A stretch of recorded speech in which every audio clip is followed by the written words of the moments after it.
સીતારામ બધાને. હું Mukund પાનખણીયા rhythm of પોઝિટિવિટીમાં આપ બધાનું સ્વાગત કરું છું.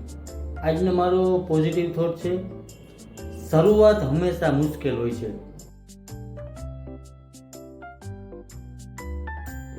મિત્રો, લાઈફમાં કંઈ કામ નવું શરૂઆત કરો ને તો તેની શરૂઆત હંમેશા મુશ્કેલ હોય. કેમ કે મિત્રો, જીવન કોઈ માટે સહેલું નથી. જ્યારે ભગવાને પણ ધરતી ઉપર અવતાર લીધો ને તો તેની લાઈફમાં પણ પ્રોબ્લેમ આવ્યા હતા. તો આપણે તો માનવ છીએ, આપણી લાઈફમાં આવવાના. પણ આપણે જો સતત મહેનત કરતા રહીશું ને તો આપણા જે કંઈ પણ સપના કે ગોલ છે ને તેને આપણે હાસિલ કરી શકશું. અને નાનપણમાં મિત્રો આપણે બધાએ સાયકલ શીખવાના પ્રયત્ન કર્યા હતા. 1-2 વખતમાં શું આપણને આવડી ગઈ હતી સાયકલ? નહીં મિત્રો. પહેલાં આપણે ઘણી વખત પૈડાઈશું, પાછા શીખતા થયા, વળી પાછા પૈડા, વળી પાછા શીખતા થયા. એવી રીતના ધીરે ધીરે આપણને સાયકલ શીખતા આવડી હતી. તો પછી મિત્રો, તમે કેમ એમ માની લો કે આપણે કોઈ પણ કામની નવી શરૂઆત કરશું ને એક જ વખતમાં થઈ જશે? નહીં થાય મિત્રો. ઘણી મહેનત કરવી પડશે, ઘણો સંઘર્ષ કરવો પડશે, પછી જઈને તમે તમારા સપના કે ગોલ જે કંઈ હોય તે તમે હાસિલ કરી શકશો, ત્યાં સુધી નહીં. ને મિત્રો, આપણી શ્રીમદ ભગવદ્ ગીતાજીમાં પણ કીધેલું છે કે માત્ર કર્મ આપણા હાથમાં છે, ફળ આપવું ઉપરવાળાના હાથમાં છે. તો આપણે આપણા જે કંઈ સપના કે ગોલ હોય ને તેની તરફ મહેનત કરતું રહેવાનું.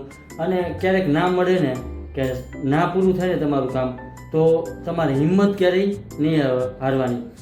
ગમે એવી પરિસ્થિતિ ના થાય, લડતું રહેવાનું. ધીરે ધીરે પણ મહેનત કરતી રહેવાની. એક દિવસ એવો આવશે કે જે કંઈ તમારા સપના કે ગોલ છે ને તેને તમે અચીવ કરશો. એટલે હંમેશા પોઝિટિવ વિચારવાનું અને મહેનત કરતી રહેવાની.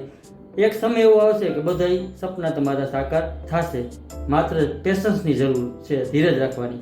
અને જીવનમાં મિત્રો ફેલિયર પણ જરૂરી છે. એ કેમ કે એ તમારી સફળતાનો એક પાર્ટ છે. કેમ કે જ્યારે તમે હારી જાઓ ને, તમે જે ઇમોશનલ થાવ છો ને તે તમને મિત્રો અંદરથી સ્ટ્રોંગ બનાવે છે. એટલે તમે તમારા ગોલ ઉપર કે સપના પર વધુ ફોકસ કરશો હવેથી. અને મિત્રો, હવે તમે જો આગળ વધશો ને તો તમે હાર્યા હોય ને એટલે તમે અનુભવ સાથે આગળ વધશો.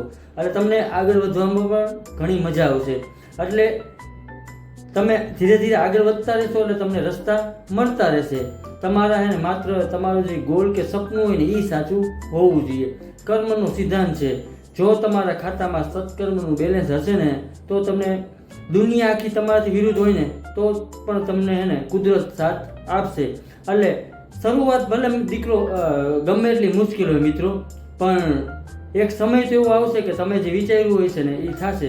પણ હરેક વસ્તુ એનો સમય લે. જ્યાં સુધી તમારી મહેનત કે તમારું કોન્ફિડન્સ કે એક લેવલ ઉપર નહીં પહોંચે ને મિત્રો, ત્યાં સુધી તમે સફળ નહીં થાવ. એટલે હંમેશા મહેનત કરતી રહેવાની. સફળતા મળશે, આજે નહીં તો કાલે એક દિવસ જરૂર મળશે. થેન્ક યુ મિત્રો, મને જોવા અને સાંભળવા બદલ. નેક્સ્ટ વિડીયોમાં બીજો સારો ટોપિક લઈને આવું છું. મારા ઇન્સ્ટા અને એફબીના આઈડીને ફોલો અને શેર કરજો. અને મારી યુટ્યુબ ચેનલને લાઇક, શેર અને સબસ્ક્રાઈબ કરજો.